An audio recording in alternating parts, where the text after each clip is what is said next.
This is the multi-voice text-to-speech podfic reading of Pleading the Major Fifth by Krethes, composed by Burning Aurora. Chapter 1. Pleading the Major Fifth. It's not his fault, Sirius reasons with himself. He's been good. He's been patient. He's done his waiting. It's not his fault, he decides, when he has to grip himself through his trousers to keep from leaking into them. He can be good. He can be patient. He can wait. It's not his fault, he knows, but it is his problem. His very real, very hard, very painful problem. Remus is in a new suit. New. Not the one Sirius has seen him in 12.5 times now, no. Apparently, Remus had used his advance to get his measurements sent to this legendary tailor in bloody Milan who specializes in tall, leggy gits, gods, like Remus, and Sirius knows that he personally had nothing to do with it, but good God is he suffering for Remus's actions because Remus is in a new suit, and it's tailored and it fucking fits him, and he's so fucking fit, Sirius might burst. Actually, really burst. His dick's been hard from the moment Remus knocked on his door to go over the last-minute changes Minerva made to their set. Normally, Sirius would begrudge a violist for thinking they can just make changes, but Minnie is a bit scary and Sirius needs to stay in her good graces. Remus looked at him with a crooked little smile, gave him a chaste kiss as he strode past, and made himself comfortable at the breakfast bar in his suite. It's green. The suit. Not the breakfast bar. The breakfast bar is some odd beige stone with flecks of what could be quartz through it. But the suit, the new suit, the tailored suit, is green. It's almost black, but when the light of the gaudy chandelier hits it, the emerald shows through in the gleam and Sirius knows he's fucking doomed. He fucking loves green. It's a green suit, and how Remus got that approved by the director is beyond him. But God if it doesn't bring out the gold of his eyes and the blonde in the tawny curls that fall to his shoulders. Sirius has asked a few questions about it, feigning casual but also professional interest, and trying desperately to hide what it's doing to him physically. The trousers have a stretch to them, apparently, to let Remus spread his legs. Around Ganymede. The cello. Not Sirius. Not yet, anyway. No. Sirius groans and glares at himself in the mirror of the bathroom. It's his third trip here in under 45 minutes, and Remus is either going to think he's in extreme distress or, well, probably just that, actually. But Sirius has to hide in here so he can tell his bossy dick to chill the fuck out for 5 fucking seconds. More like 5 fucking hours of not fucking. Fuck.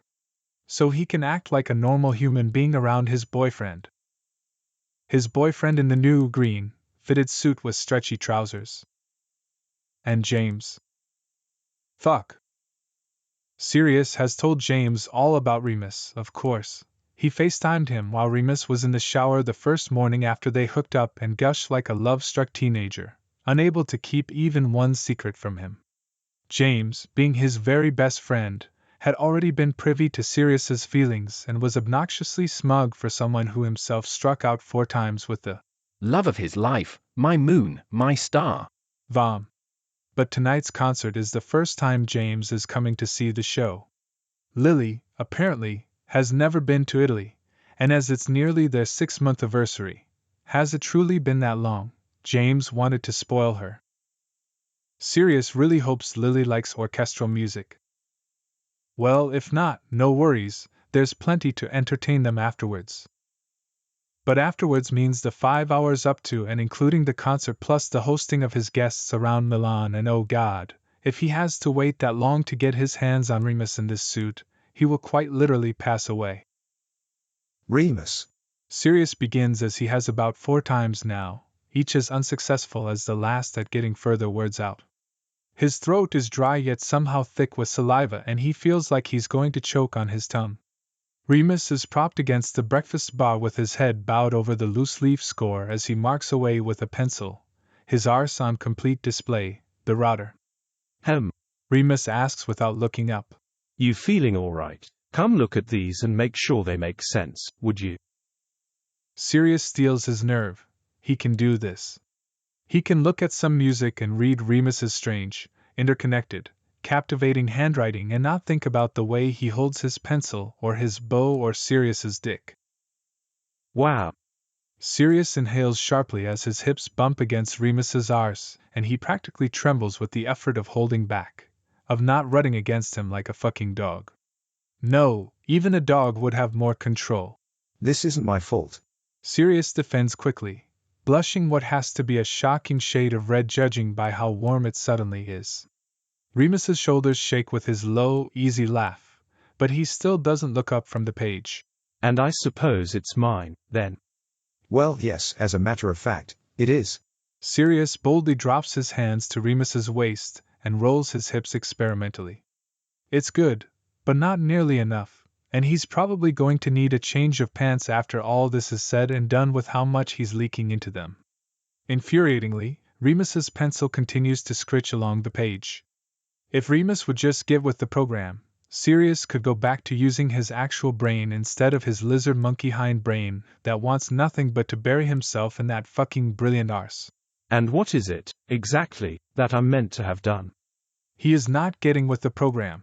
Remus. Sirius whines. He knows he's whining and being altogether rather desperate, but how's he meant to act when his 6'5" boyfriend strides into his hotel room dressed like this? Sirius. Remus mimics in a much lower register. He's still not looking at Sirius, that absolute bastard. He has to be doing this on purpose. This chord progression here, I respect Minerva, but she wants to change it to an augmented major, but I think that's going to cheapen the allegro section in the middle, yes. And it's giving me, Don't Stop Believin' vibes, which, not quite the idea, please do not tell her I've said that. Sirius's brain is goo. God, you're so fucking sexy when you talk shop, Remus, fuck. Oh, only when I talk shop. Remus asks lazily, flipping through to the next set of pages. Sirius allows himself another helpless not enough grind against Remus's arse, and chokes on his moan when he sees, over Remus's shoulder, that he is actually still managing to work, like Sirius is having no effect on him. How the fuck? Remus, stop teasing me. Remus tuts. We're due at the shuttle inn. He lifts his free hand to look at his watch, Sirius's watch, the thief. 29 minutes. 29 minutes is absolutely more time than Sirius knows he'll need. He'll just split his flies, pull Remus's trousers and pants, if he's even wearing them, secret slag that he is, down, eat him out and fuck him, and they'll be at the shuttle with 10 minutes to spare. Great, then. And I still have to finish this. I'm not working on the shuttle. Minerva will have my guts for garters if she sees I haven't finished this. Sirius groans and slumps against Remus's back, winding his arms lazily around his waist. Please. He mumbles into the textured fabric of his coat.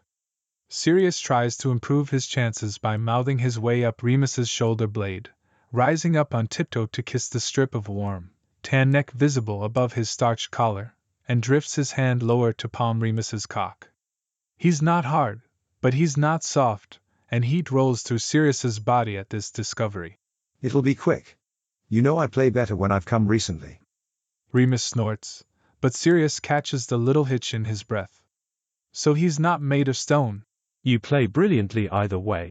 Remus insists, stroking the ego dragon in Sirius's chest, which is nice, but he'd much rather have something else stroked right now.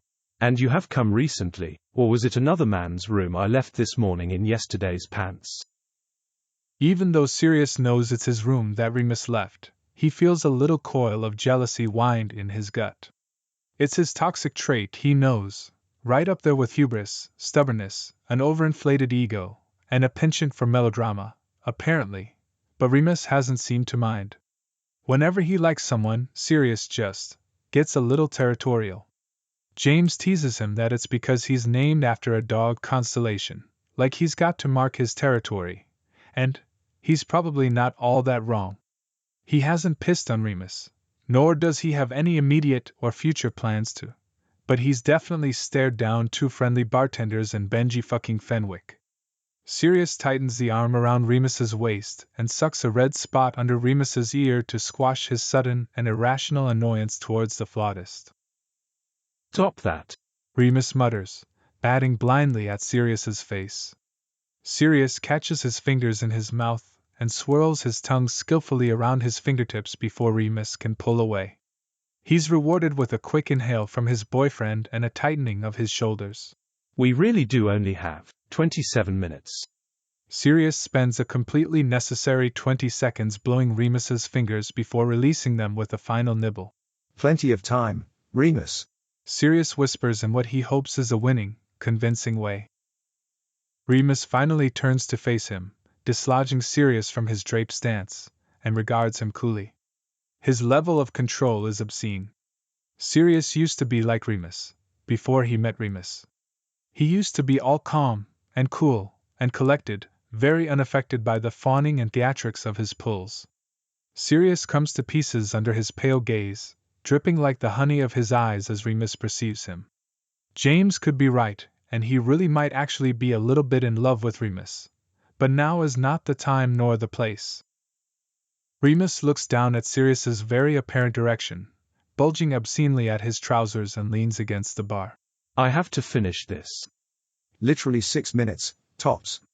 Let me finish. Remus scolds. He leans forward and kisses the pout from Sirius's face, delving his tongue into his mouth and turning Sirius's legs to jelly. I am going to finish this. Well, if you can get yourself off before it's time to go, grand.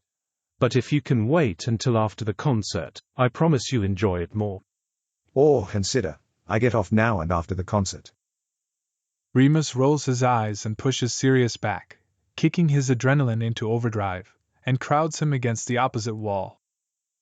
Bravely, and perhaps stupidly, how often those two go hand in hand, Sirius decides to push his luck. But that's forever from now, and then we have our friends to entertain, and while I personally wouldn't mind, James has seen just about every inch of me. I don't know that his girl would be particularly entertained by us having a nice hard fuck on the chaise. Or, maybe she would, I don't. Remus kisses him again, fully taking his mouth, one hand cradling his jaw and the other undoing his flies. When Remus grabs his aching, too hard dick, Sirius whimpers and bucks uselessly into his hand. What's gotten into you today, besides me, earlier? Sirius makes a distressed noise, remembering the way Remus's tongue dismantled him to his very foundation that morning, and knocks his head back against the wall. When Sirius doesn't answer with words, Remus nips at his bottom lip. Are you nervous about James? No. Sirius blurts. James has seen me play loads of times. Remus's forehead meets his and their noses brush. Is it that you're worried about James meeting me? I'm not exactly. Absolutely not. Remus, he'll love you. He already loves you. He's a loving bloke. Sirius sighs and slides his face away, embarrassed. It's this, he says with a vague twirling gesture of his hand at Remus. Remus pulls back just enough to look him in the eyes, his brow furrowed. This, me. I mean, I'm flattered, but we've been together for 2 months now, and this is the first time you've been so, thirsty. That's what you think. Sirius squirms under the intensity of his gaze. The minutes are ticking down, and he wasn't joking about it only taking 6 minutes. But he would like a chance to change trousers after. It's the suit, he mumbles. You've seen me in a suit literally 17 times before now, Remus answers dryly. But not this suit. Realization dawns on Remus's face like the day, at once both wonderful and unpredictable, and his lips twitch in a poorly concealed smirk before he draws away. 6 minutes, was it? Yes. Sirius breathes, hardly believing his luck. Remus starts to unbuckle his belt, and Sirius feels his mouth water. I am setting a timer. We will not be late to the shuttle. We will not look freshly shagged in front of Minerva, or she will kill us both. She's not our boss, Sirius mutters petulantly. Remus raises one brow but is silent as he produces his phone from his pocket. Sirius watches him open his alarm app and set a timer for 6 minutes. Before you ask, 6 minutes really isn't long enough for a proper shag, namely because it's 6 minutes and both of us have to sit on a very hard, unforgiving surface for 3 hours in short order. He's not wrong.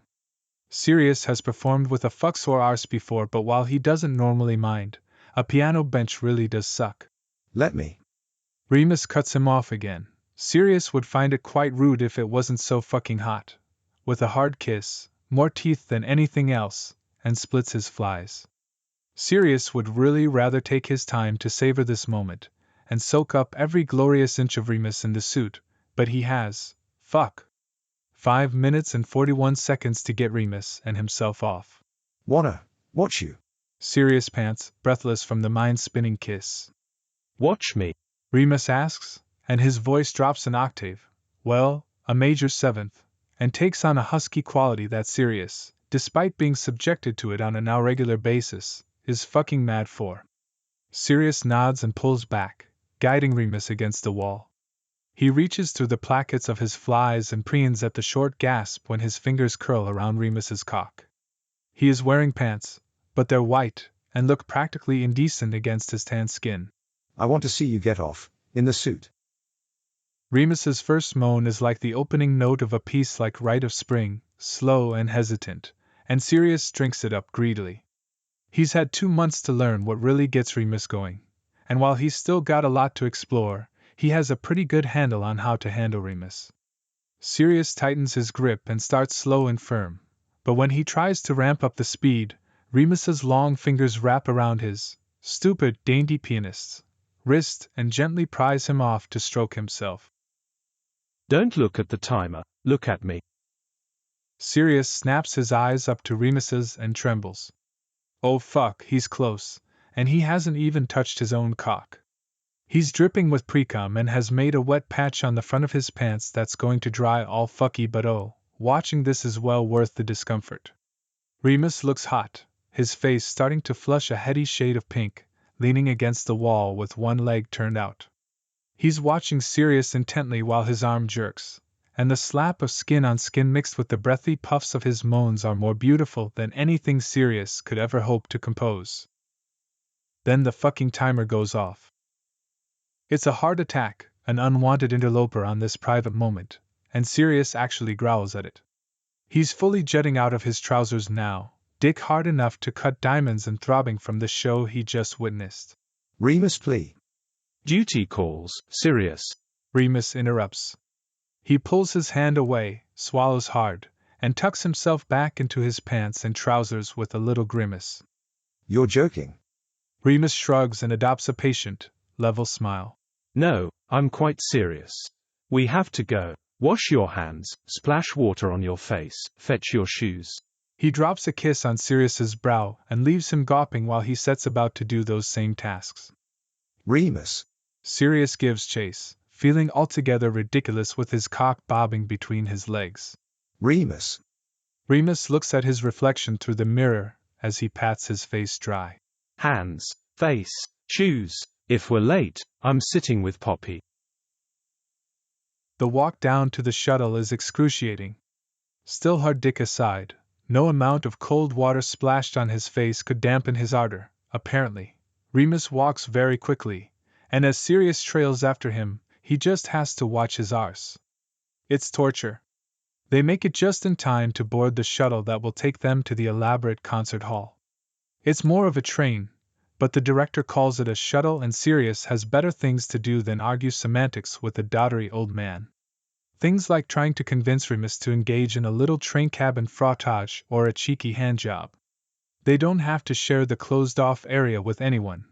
Benji stopped trying after a week of being subjected to Sirius's ice outlook. So it really could work. Sirius murmurs, already trying to climb into Remus's lap. You're going to wrinkle this suit you like so much. Remus scolds even as he kisses Sirius and pulls him closer. Sirius spreads his legs to better straddle Remus. They have 30 minutes on the shuttle. Plenty of time. Sirius, if Min. Minis with pops. Sirius says, interrupting Remus for once.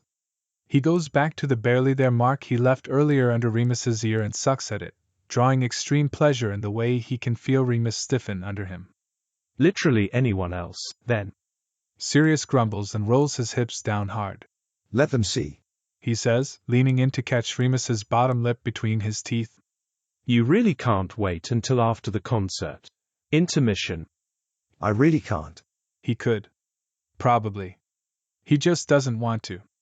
Remus leans back and drapes his arms across the narrow space on the back of the bench seat. Tell me about it. Sirius blinks. About. About how you can't wait. Remus, come on.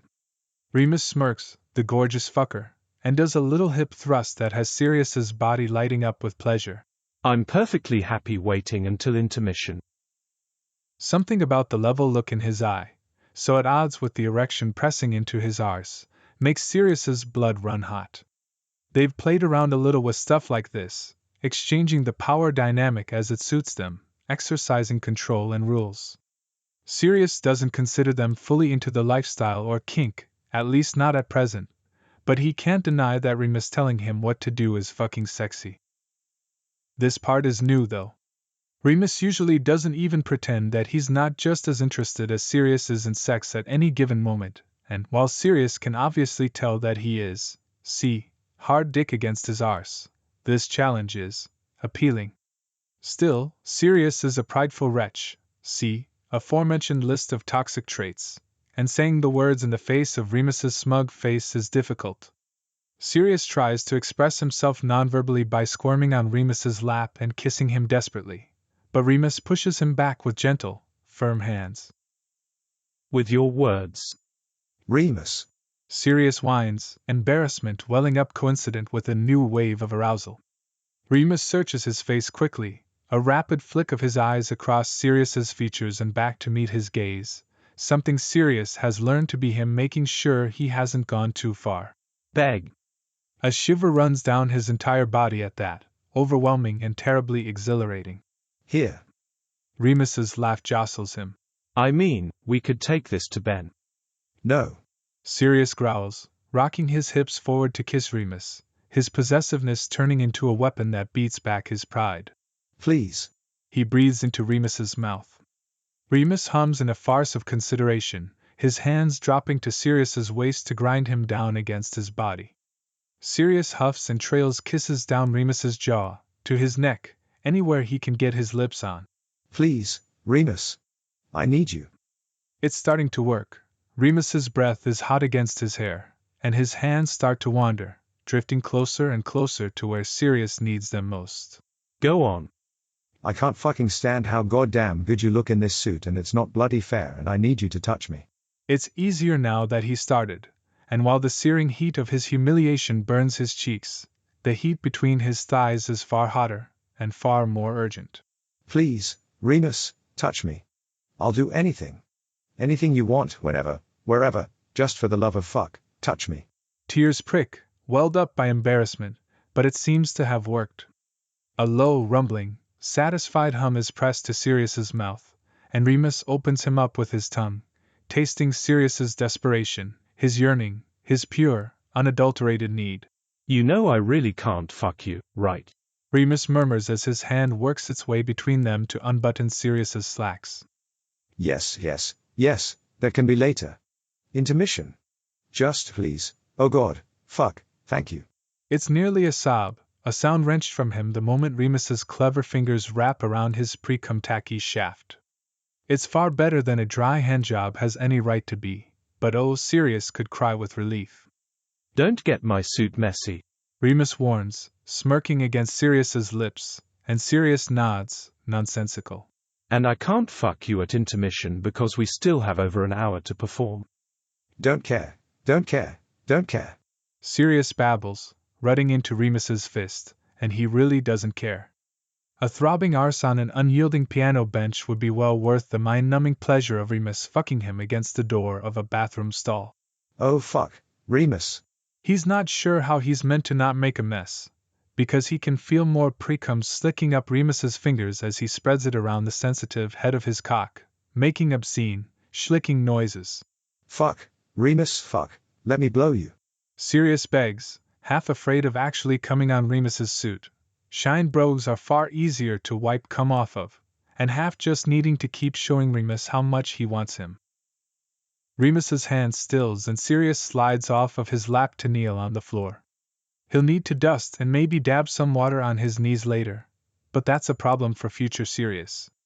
Present Sirius can only think so far as to nuzzle the bulge in Remus's trousers, mouthing over it and shuddering when he feels Remus' pulse beneath his lips. Go on. Remus coaxes, and that's all Sirius needs. He unzips Remus's flies, draws his beautiful dick out through the slit in his Y-fronts, and swallows him down. Their groans match. Deep, visceral satisfaction, and Sirius pauses to really appreciate the feeling of Remus's cock stretching the soft tissue of his throat, of the weight of him on his tongue. The smell of freshly showered, aroused Remus, flooding his nose. You can touch yourself. Don't make a mess. Sirius whines and wraps a hand around his cock, using the other to grab Remus's hand to put on his head. Remus buries his fingers in his hair, but doesn't do anything with it. Immune to Sirius's huffed grumbles, Remus just leans back and watches him, and the sight of him, all suited up and in control, has Sirius thrusting into his hand frantically. Swallow? Remus asks, and at Sirius's enthusiastic muffled "God yes" comes down his throat, finally twisting Sirius's hair with the effort of it. Fuck, Sirius, God, are you? Close. So close, Mr. Lupin, I am still waiting for those no.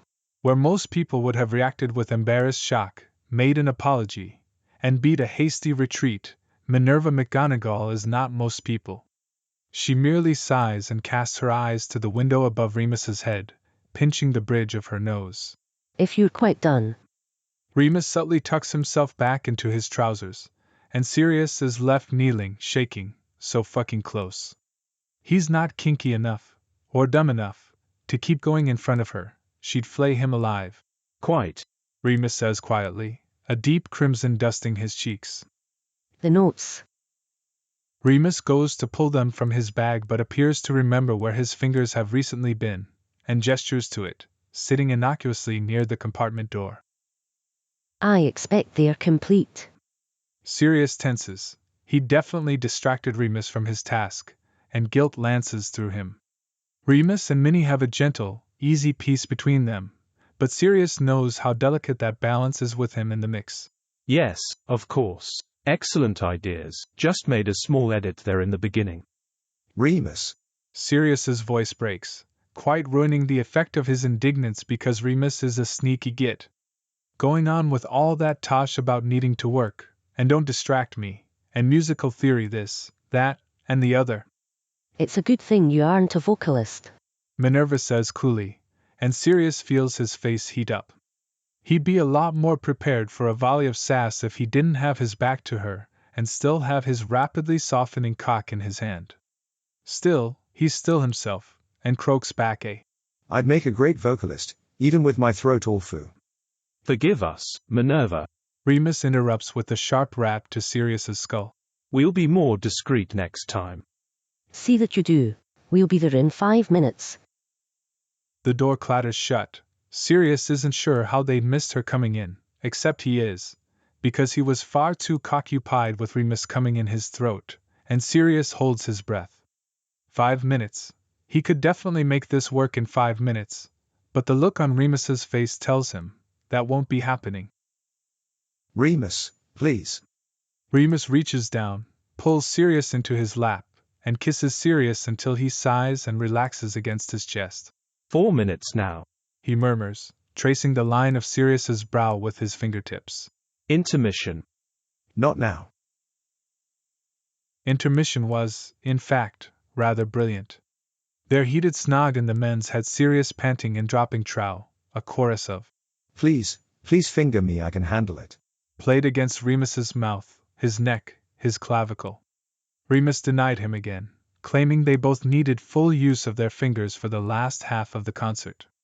Sirius tried to convince Remus that he can take him no prep, no problem. But Sirius knows that, without a copious amount of lube, that wasn't true. So he sat through another 90 bloody minutes of plinking and plunking on the piano, half out of his mind with lust. Sirius tried sobering himself up with the knowledge that James was somewhere in the audience. But then there was the thrill of his fit best friend knowing he was hard on stage, and yeah, that didn't work. Remus looked like a god sent to earth, wrapped around Ganymede with his slightly stretchy trousers and the suit that shone deepest emerald in the lights. He could focus on music, the bastard. His balls were empty. Mostly.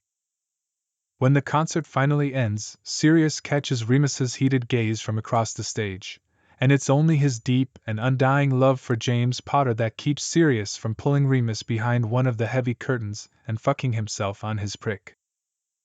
The sacrifices I make for love.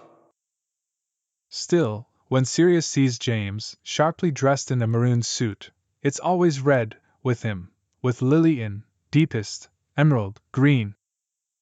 Lily's eyes slide right past him, and she lets out a happy laugh and rushes into Remus's arms.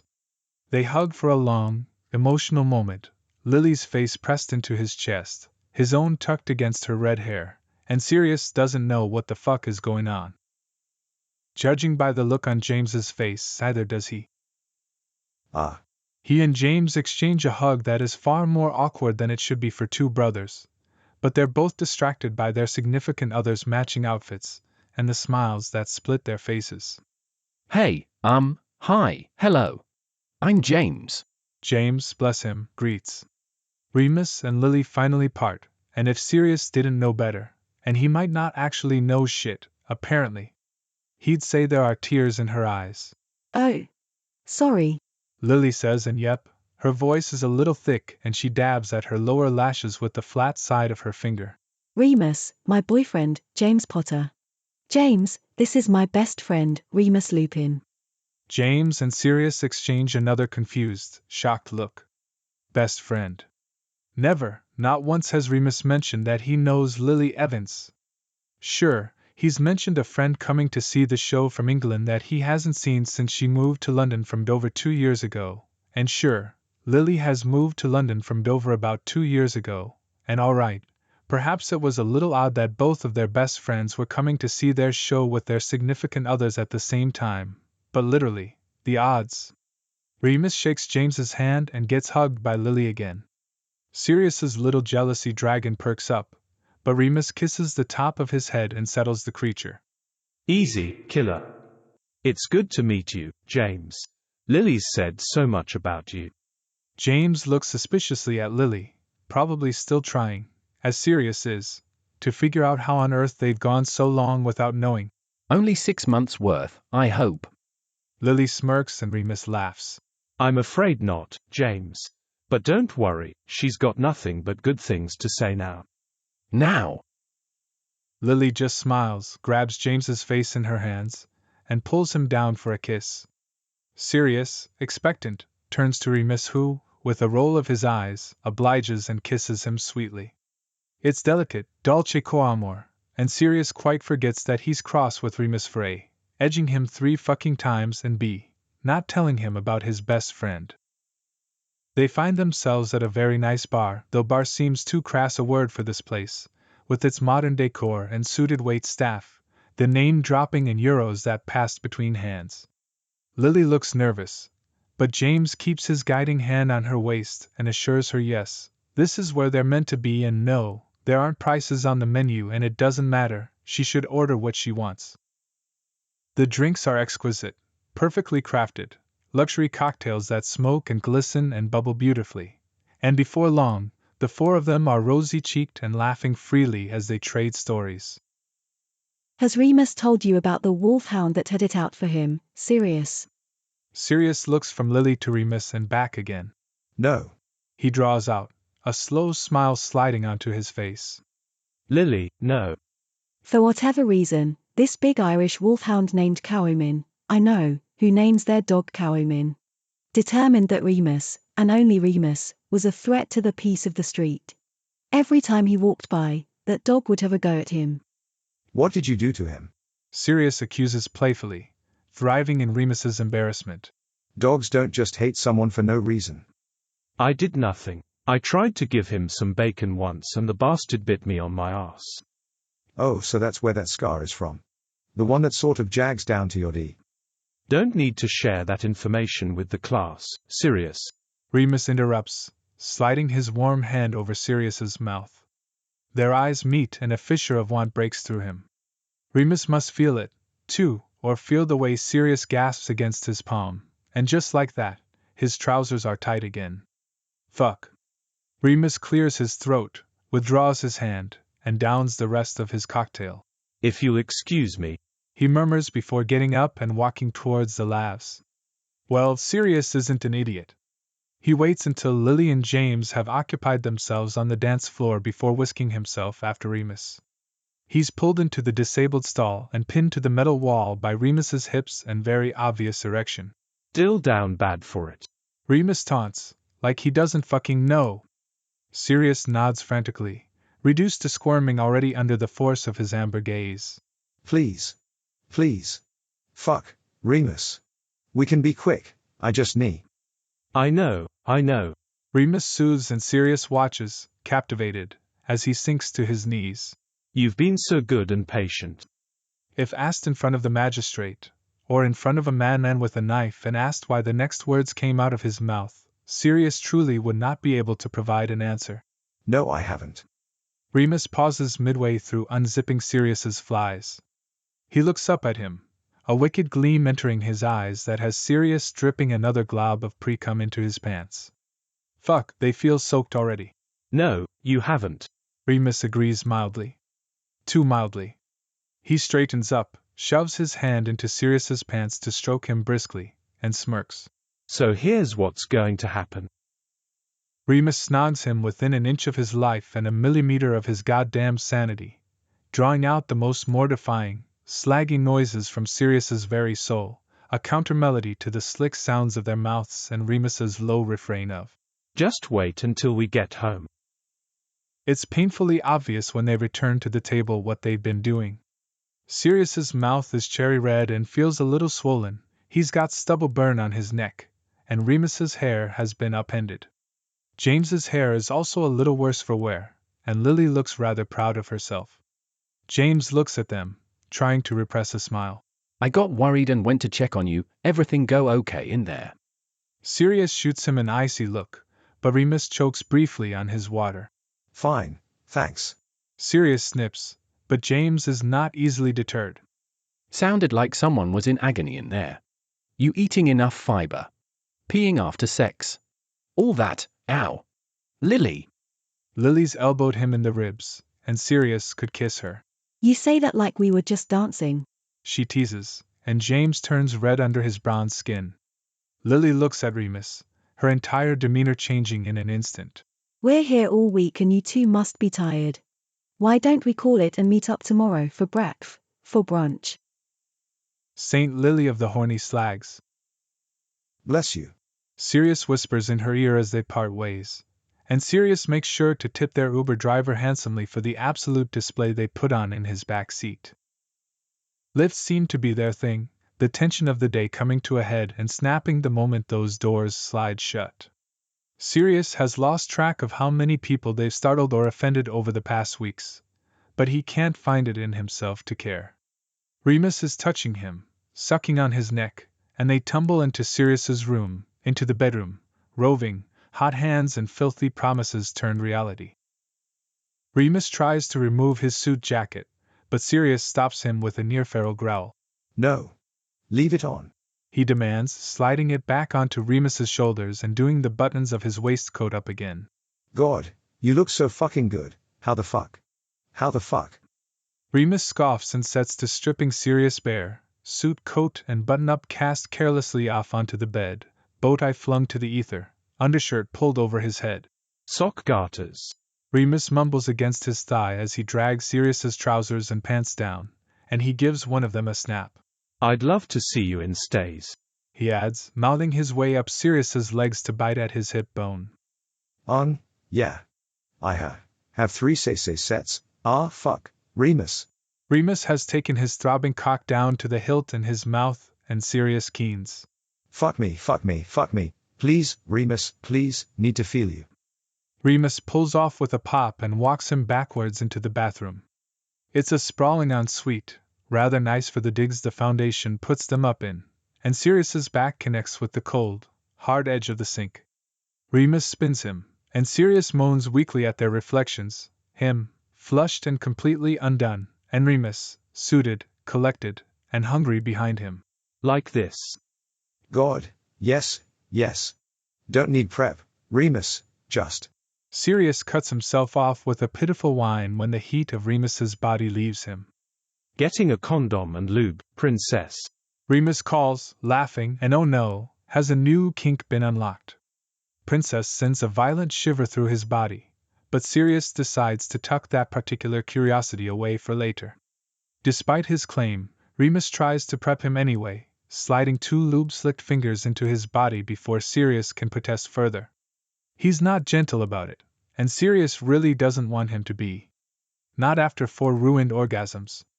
Not after a day of thirsting after him without respite, of watching him sparkle as he spoke to his best friend, seeing a whole new side of him.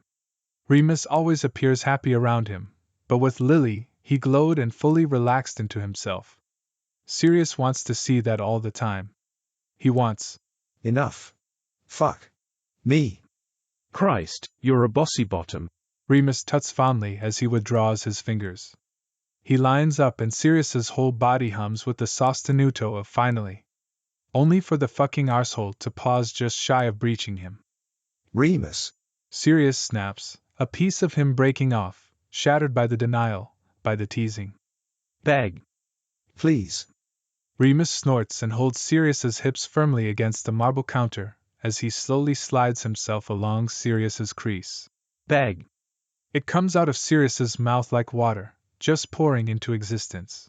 Remus, please, please, I need you, please, God. I'll do anything, anything, just fuck me. I'm so desperate. Need you, baby, please. It's the baby that does it, Sirius would think later, because Remus already started to move after that word, but he doesn't have the brain capacity for that now. Anything. Remus repeats when he's bottomed out, his words a heavy exhale into Sirius's hair.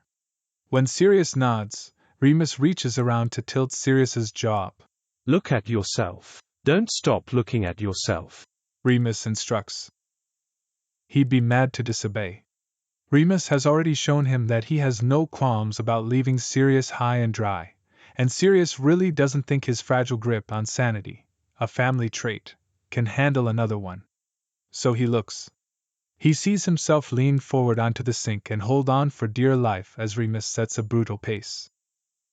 Their sex is usually a little on the rougher side, both of them really liking to bite and leave just for them hickeys on the skin, but this is a step above. Sirius probably could have done with more prep, but the burn and stretch is fantastic, and just what he's needed. He starts to close his eyes, but when Remus stops suddenly, Sirius opens them and resumes watching their reflections. This is exactly what you wanted, isn't it? Remus groans, and Sirius watches him look down to where they are joined, and if that's not the hottest thing he's seen all day. Bent over a bathroom sink and used. Yes, fuck, yes. Sirius babbles. Always want that from fuck Remus I'm try, Remus slams into his prostate and Sirius sees stars, great, white supernovas exploding in his eyes, ripping his orgasm from him without warning or finesse or mercy, because Remus keeps going. Good. Remus pants, stilling for half a second before getting Sirius's barked. Don't you dare fucking stop. Sirius is oversensitive by a long shot, and normally he'd want to take a little break, turn around and get Remus off another way, but his balls still feel fucking full. How? And his dick hasn't quite softened. The zips of too much fade with every thrust, and Sirius is reduced to low, guttural moans by the time his cock hardens again. He ceases to exist outside of his body, a constant pleasure center that Remus has full control of. He wouldn't even know his own name if asked, his entire world whittled down to Remus's cock driving into his arse, Remus's suit trousers rubbing against his thighs, Remus's teeth on the back of his neck, Remus's hands dragging his hips back against his. You're so gorgeous. Remus breathes. All fucked out for me, and you're about to come again, aren't you? I can feel you tightening around my cock. God, Sirius, fuck. Touch me. Sirius begs, his voice small amid the echo of the slap of skin. Remus, thank God, does then, letting go of his hips to start stroking his cock in earnest. Fuck, thank you, oh God. I know you have another in you. Remus's voice is getting strained, and Sirius knows he's close, knows he's about to tip over, the crescendo building and about to break. And just like that, he curses and praises Sirius's name in the same breath, his cock driving into him hard one last time and then several long, rapid thrusts that fade to nothing except residual twitches. Sirius is right there, though, coming at the sight of Remus's face in the mirror, at the beauty of it, the awe in it, the raw emotion he sees written across it. He spills into Remus's hand, splashing the marble counter. When he tries to slump forward, because he has been well fucked, Remus loops his arms under Sirius's and pulls him upright as he slides out. Look, Remus prompts. Sirius does, and he's never looked so thoroughly fucked in his entire life. His face and neck are flushed, his chest is slick with sweat and a rogue dollop of cum. His nipples are red and purpling from where Remus squeezed them, and red fingerprint marks cover his hips. And there's Remus, in his fucking suit, peering at him from over his shoulder. absolutely gorgeous, Remus whispers. Their clean-up shower is surprisingly chaste, but then they decide to split a bottle, 2 bottles, of port and see if the tub can hold 2 grown men. It turns out that it can, even if the bubbles do spill over onto the tiles below, and Sirius holds Remus between his spread legs, his back against Sirius's chest. I think I might be a little bit in love with you. Sirius confesses to the top of Remus's head when the first bottle is empty. They've refilled the tub basin with hot water, and even the horror of pruny fingers can't convince Sirius to leave this little bubble of euphoria. Remus lifts one hand, elegant, bubble-coated, perfect, and cards his fingers through Sirius's damp hair without looking up. He's quiet for a long time, so long that Sirius begins formulating plans for a time machine, or an undo button, or a way to fake his death, change his name, and move to another continent. Finally, Remus tilts his head to look at Sirius, eyes soft and knowing and so easy to lose himself in. Sirius barely hears. only a little bit. Sirius swallows hard and covers Remus's hand with his own. I might have understated a little. A lot. I might be a lot in love with you. Remus spins with the squeaking of the tub and further sloshing of the water, and pours them both another glass of port. His lips are stained dark red from the drink. I might be a lot in love with you too. He says quietly then. Are we mad? Oh, assuredly. Do we care? Not for 1 second. Finite. Thanks for listening to this text-to-speech podfic composed by Burning Aurora.